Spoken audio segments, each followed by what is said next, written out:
Hello friends, and yes, after a month or two ago, the managers of NCL were asked about the future of the company's older ships, and after they replied that they see no reason why the smaller ships couldn't serve for 30 years or even more with proper maintenance. Last week, the company announced the sale of two of these mentioned cruise ships from the flagship NCL brand's fleet, as well as two additional ships, one from each of the company's other brands, Oceania Cruises and Regent Seven Seas. The sale announcement comes at a time when these ships already have well-publicized cruises scheduled for dates after the ships are transferred to their new owners. So if you have future bookings on the ships that were sold for 2026 and 2027, those bookings are being cancelled. So, for all the information, which ships were sold, what you need to do if your booking was cancelled, and what this means for the future of the company, for all this and more, watch the video until the end. Intro, and let's get started.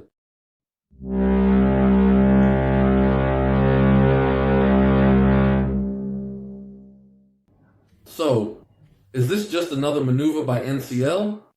At least that's what some industry experts are saying, especially since just after the company's management stated that they consider the smaller ships to be an asset, the company announced that it would sell two out of the three NCL cruise ships weighing over 70,000 tons.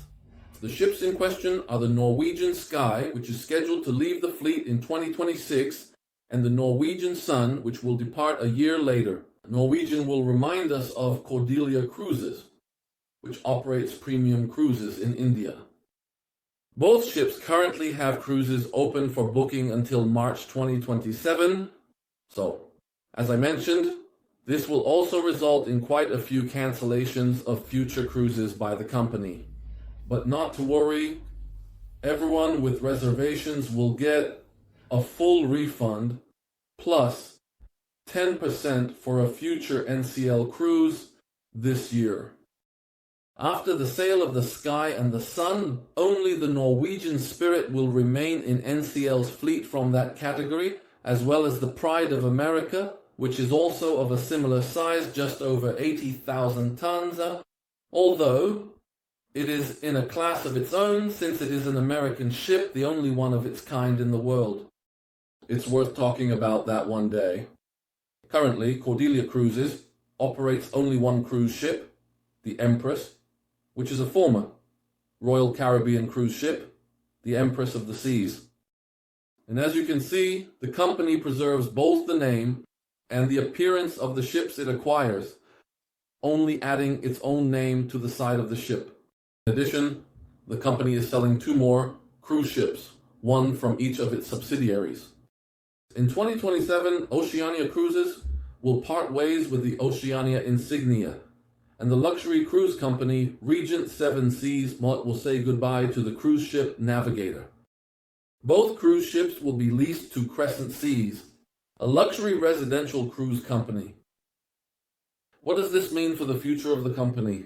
If you're interested, before I continue, I'd appreciate it if you could like the video. Also, if you don't want to miss more videos like this in the future, subscribe to the channel and click the bell. Of course, it doesn't cost anything, and it just lets YouTube's algorithm know that you'd like to watch more videos from this channel in the future. So what does this mean for the future of the company? Reducing the company's fleet and eliminating the smaller ships will allow it to maintain its high cruise prices, while at the same time, it's well known that operating larger cruise ships is more profitable.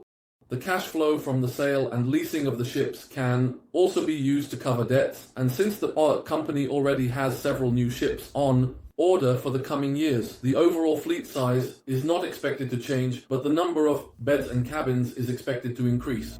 All of these, of course, are positive points for the company itself. That's already a topic for another video, so where do we go from here? Click on one of the videos that appear on your screen now, and I'll see you in the next video.